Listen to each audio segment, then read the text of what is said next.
Artificial intelligence firms are facing mounting criticism after News Corp Australia's Michael Miller warned that AI companies are stealing journalism, threatening the role of reporters in holding power to account, and calling for urgent government action to protect news media. For more, let's head to Sydney. We're joined by Darren Woolley from Trinity P3. Good to see you. Talk to us about the reasons that we have seen, I guess, the CEO of News Corp Australia come out with such a stark warning.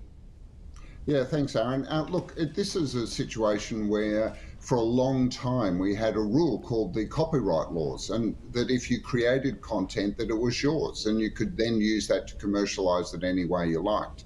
Basically the AI companies are trying to shortcut this and be able to use all of that material and repackage it in a way that then they can commercialise it and not pass on even an acknowledgement in many cases to the source of that material. And I think that's where fundamentally there should be an uphill battle.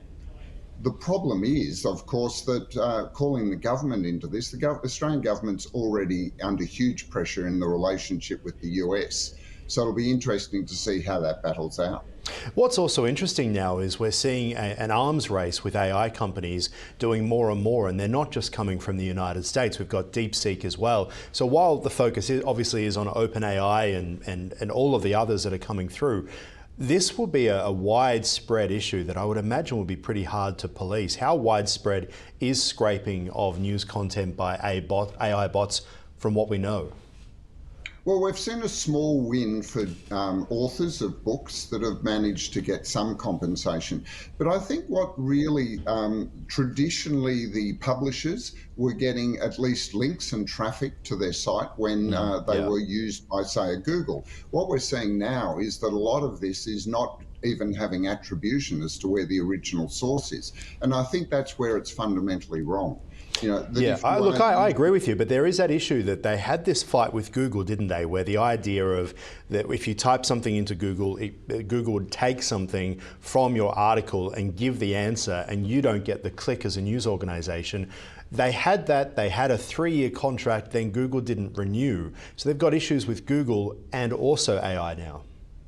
Well, under the media bargaining code, there was actually a payment to do that. And that's the other thing that's lapsed, is that they're also not renewing the media bargaining code. So it was still a commercial arrangement. And look, it's not just the publishers. Any business, any knowledge-based business, whether it's accountants, lawyers, consultants, or whatever, who have traditionally used content marketing, it's called, where you produce a large amount of content, and Google, for instance, in search, allowed you or helped you promote that, they're now just taking your content and still commercializing it for their own purposes without any significant attribution to the source. And this is where I think there is a fundamental issue of ethics that needs to be addressed here. Well, talk to us about what can be done. What are the solutions here? Obviously, the money needs to change hands somewhere. It's clearly not just an Australian problem. All news organisations around the world will be facing this. And as you say, it's not just news organisations. What can be done? Well, we've seen how difficult it's been for the Australian government to address the issues of social media for under 16-year-olds, which comes in very soon. But it needs to ideally be a global resolution to actually stand by the Copyright Act, which was an international agreement last century, to actually hold that to be enforceable or to find a new negotiation to a new agreement. But at the moment, what we're seeing is a huge amount of pressure to largely disregard it, destroy the very meaning of and value of copyright for content creators, and just allow tech companies to use it for whatever they want. And I think that's really where this argument's going to come down. What is fair? I love the old Australian saying, does it pass the pub test? I would say for most people it wouldn't, even though the convenience of getting AI solutions is great.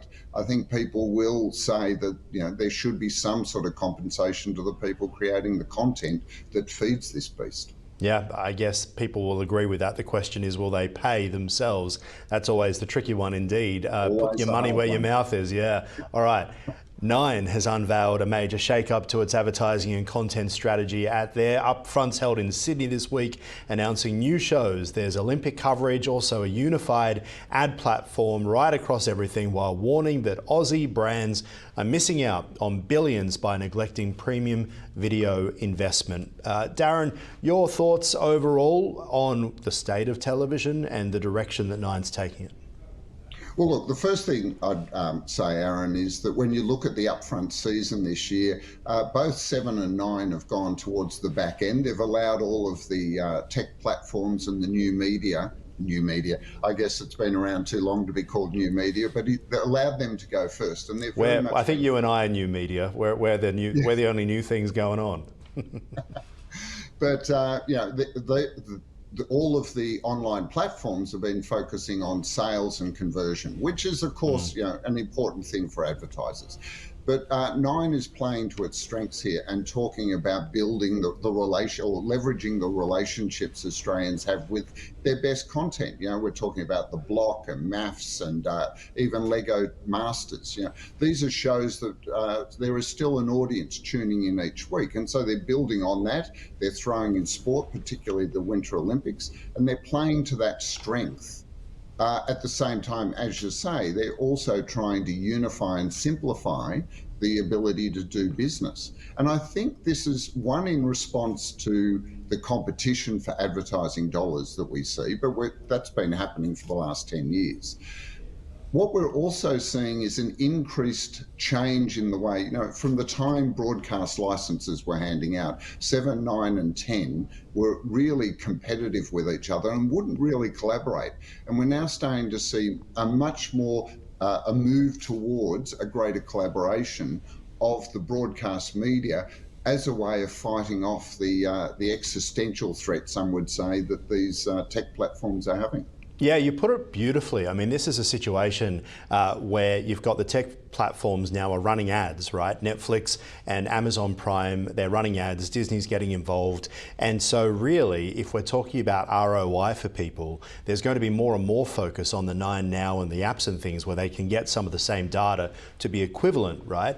What's interesting with this one, you think back to when News Corp sold 20th Century Fox a few years back and said, our future is news and sport. And that's essentially what Channel 9 is doing here as well, isn't it? There's no drama being announced. There's no comedy being announced. This is news and sport and people getting married.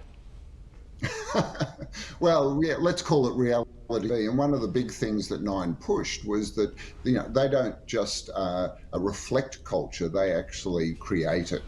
And then you think about shows like MAFS and The Block. Well, I guess a lot of those tap into some of the best and worst of Australian culture, but there's an audience there for it. So much so that even with MAFS, they're looking at a dinner party edition to go on to Stan Sport, which is a paid platform.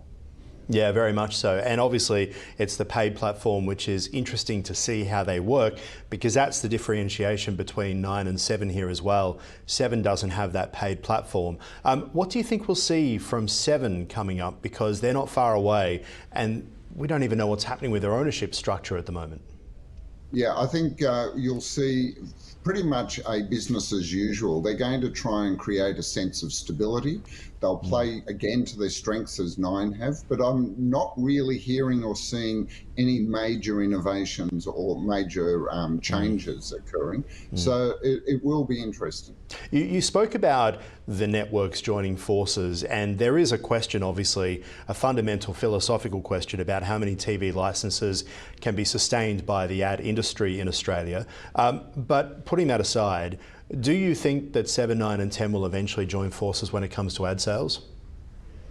I think it's almost inevitable. It'll just be by when, and so it will be great for media advertisers and for their agencies, in that they'll have one platform to go to and be able to buy what is still an important part of the Australian market and an important channel or media platform to be able to reach that audience. Yeah, interesting times indeed, and I love the fact that we get to sit here and commentate on it weekly, my friend Darren Woolley. Appreciate your time as always. Thank you. Thanks, Ahron.